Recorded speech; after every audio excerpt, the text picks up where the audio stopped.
We're talking to Lulu Friesdat. Lulu is the communications director and co-founder of Smart Elections, an award-winning journalist and filmmaker. Holler Back is the movie that she's most well known for. smartelections.us is the website, and her Twitter handle is Lulu Friesdat. Lulu, welcome. Thank you so much. Thanks for being with us. Tell us about Smart Elections. Smart Elections is a new, nonpartisan project, and our mission statement is to elevate election reform to an urgent national priority. That sounds like a good plan, especially given how scrambled our elections have been. And, are you looking at issues like getting people registered and voting, or are you looking at issues like why do we have redshift? Here's the thing, our elections are a mess. Yeah. Right? Top to bottom, soup to nuts, and there isn't much disagreement about that anymore. Most people understand that our elections are a mess. When you have polls from major polling sites that are saying up to 90% of the people in that given poll don't have confidence in our elections. So we know that people are concerned. And in general, we're breaking those problems down, especially in progressive circles, into things like voting rights, voter suppression, gerrymandering. The disability community has been very active in advocating for its rights. And in addition to that, there's a strong movement to get money out of politics. I'd say those are the four areas that people focus on a lot. I come from a security background. And our group, Smart Elections, is focused on security because we think it is the core ground level issue that underpins all of those other issues. And in fact, all of the issues that we're talking about in general, right? So if you go to the polls and you vote, and your vote is not counted by a machine, or it is counted even for the candidate that you didn't vote for, in fact counted against you, that is the ultimate form of voter suppression. Sure. Right. And that is what our project is about election security and communicating to the broader community that election security is the number one issue. And what we are trying to do is build coalitions and build bridges. So we're building coalitions with all of those other election reform groups that I've talked about, that people are more familiar with voting rights and anti-corruption. And if all of those groups can come together and form a larger election reform movement, we can elevate election reform to the place that it needs to be in order for our work as a nation to move forward, right? So if election reform is getting the kind of focus at a debate that immigration gets, or healthcare gets, or climate change gets, then we can start to make the really deep changes that we need to make to our elections. And security is the number one change that we need to focus on.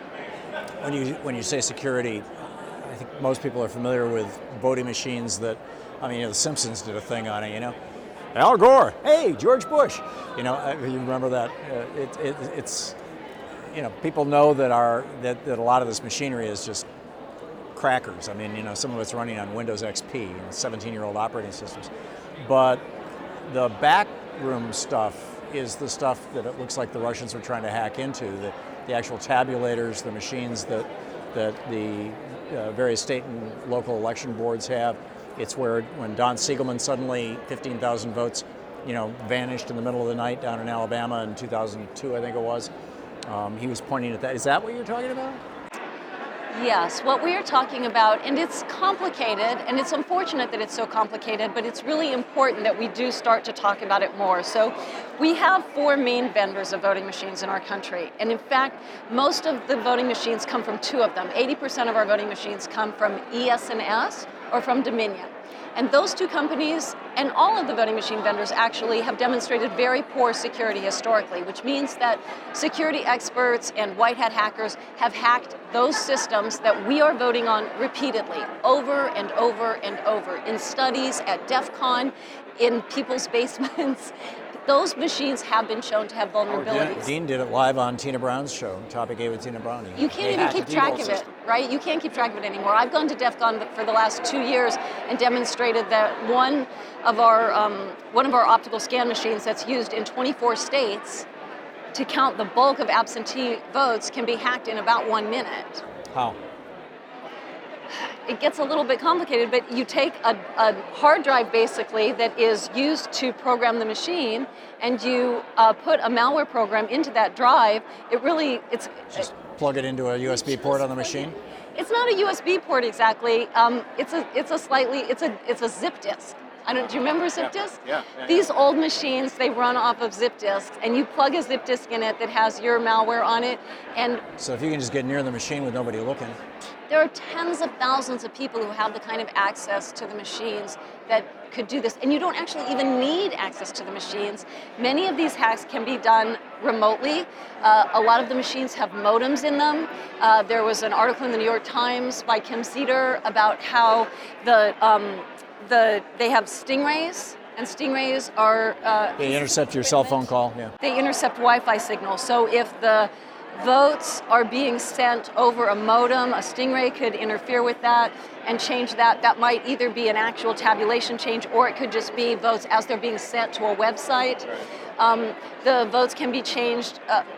One of the most aggressive and easy way to do it would be to hack a voting machine vendor, right? And then access that voting machine vendor's software update with your malware, and then that malware will go out with the regular software update from the voting machine vendor to all of the counties. That's what a lot of people think happened in Georgia just before the 2002 or 2004 election, the one where Max Cleland was 4 points ahead and suddenly he lost by 4 points, and it was just up and down the ticket, you know. There were a lot of patching, patches that happened, but much more recently than that, Tom. So for example, last year this happened with Asus laptops. There was a hack where the actual official branded Asus update was sent with malware on it to about 500,000 computers, and about 500,000 Asus laptops absorbed this malware and were infected. And one of our electronic poll books actually from Robus is running on Asus laptops. So these things, the amount of hacking that's happening right now also, sometimes people may not be aware, but the electrical grid has been hacked. A dam in New York State was attacked, and the hackers were actually able to gain control of the levers. They were able to gain control of the systems that would allow you to control water levels and the release of water. Wow. This was back in 2013, like already this is 3 Mile Island event. Right, the hackers were able to completely shut down the healthcare system of the entire country of England. They were able to completely shut down Baltimore. Like, the amount of cyber activity that's happening, we have to be prepared for this. We can't stop ignoring it anymore. And what's happening now is there's a block, because the commission that's basically responsible for this is the Election Assistance Commission, and they are by and large informed by vendors in terms of their decisions. I'm talking in very broad strokes now, but there is a lot of vendor influence at that level, and there's a lot of pushback from the vendors anytime there's an emphasis to try to improve security and say we need better security. The vendors push back and they say, no, we can't do that for this reason or that reason. Our soft code is proprietary. That's going to, make it difficult for us to run elections. There's all kinds of expensive. It is not expensive to run secure elections. Yeah. There is a lot of pushback from the vendors, and why that is like a whole nother complex kind of bag of worms. Certainly you have to entertain the possibility that there are two business models for vendors. One where they sell voting equipment, and perhaps there's a market for machines that are vulnerable, right? So there could be a business market for vulnerable voting machines. We don't have... That's the redshift theory. I mean, after the Help America Vote Act in 2002 pushed billions of dollars out to the states to buy these machines, suddenly the exit polls, which were the gold standard and still are around the world. I mean, this is how we overturned the Ukrainian elections, was, said the exit polls don't match the tabulator results. Suddenly our exit polls and our voting machine outputs started diverging. And the big debate now is that because our voting machines have been being hacked since 2002, or actually I guess it started around 98, or is this because of voter suppression, because people are voting, getting provisional ballots that are never counted, and they don't realize, they thought they voted, they told the exit pollster. We don't know. We don't know what's happening. One of the reasons is because we don't do forensic analysis of the voting machines. DHS will say, or like the media will say on a regular basis, vote totals weren't changed. We know that our elections were interfered with, but as far as we know, no vote totals were changed. But in fact, the reason why they say that is because there was no real examination. There's no way to find out. It's not that there's no way to find out, but it certainly has not been looked into in depth. There hasn't really been forensic analysis. It looks like the Green Party is going to get to do forensic analysis because of the lawsuit that they filed, and they are going to get to do some finally. But in general, this is proprietary software that the voting machine companies own, and we're not allowed to look at it. So what we need to do is to do preventative work. We don't know exactly why the vendors have such poor security.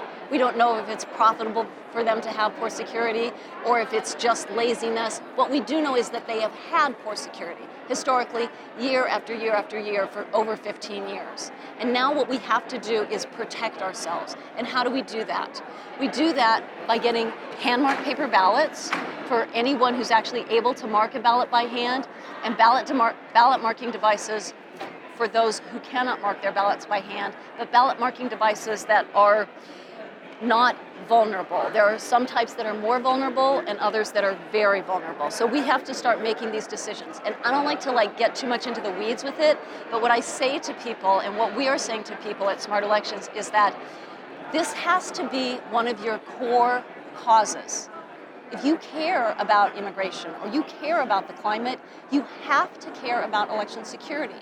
Because all the decisions are made. Everything is made on these voting machines. So if the voting machines are not counting the votes accurately, and one of the things that we're talking about here at Netroots, we have a panel and we're talking about two races in particular where we have evidence that the votes have not been counted accurately. We have a race in Georgia where it looks like over 100,000 votes mysteriously just went missing. That's in the lieutenant governor's race in 2018 in Georgia, when Stacey Abrams was on the ballot. And we have another race in Memphis, Tennessee, where it was demonstrated that over 1,000 votes were missing. And both of those particular races, when the votes have gone missing, or when there's it's called an undervote, where it just looks like people didn't vote, but in Something happened in Detroit. 8,000 people. I'm not sure, Detroit is another issue, but when it looks like the votes are missing, in both of those cases, in Tennessee and in Georgia, it was in predominantly African American communities. And we're seeing that. So when we see that the votes are missing, it often tends to be on equipment that is a touchscreen machine. It's a machine that doesn't have a durable paper ballot, so we can't go back and then look at those ballots and count them by hand and see what were the actual intent of the voters? What was the intent of the voters, right? So we want to move away from those touchscreen machines, and we want to move away from hybrid machines. Hybrid machines are a new type of voting machine that basically combines, I see your eyes glazing over, but No, I was looking it's at the okay. clock. It gets technical. A hybrid machine is a new type of machine that combines a printer, a scanner, and a tabulator. And these are being purchased all over the country. They're actually being purchased. They've been purchased and are used in 6 swing states now. And I want you to think about this. A machine that can mark the ballot for you and print the ballot for you and scan the ballot for you, it doesn't need you. Right. It can vote by itself. It's like a self-driving car. Yeah, I get And it. those machines are very, very risky, and they are spreading like wildfire all over the country. Because they have a paper trail, right? They I realize it's... technically they have a paper trail. That's how Part they of sell their- it, right? Part of their paper trail, actually with the Express Vote XL, it's on thermal paper. Oh, geez. That's the type of paper that you get, Yeah. right? A receipt on at the voting store. After it's been in your pocket for a day, it's blank. Right, so that's one of these machines, one of the hybrids. The Express Vote XL is on thermal paper. So what we're saying is this: broad strokes. This has got to become one of your number one important issues. Connect with us. Go to our website. Get on our mailing list. Smart Elections. We will connect. We are connecting people with groups all over the country. And one of the reasons that we are here at Netroots is to give people the tools for their groups, for their teams, for the communities that they work in, so that election reform, and in particular election security, can become a core part of their platform.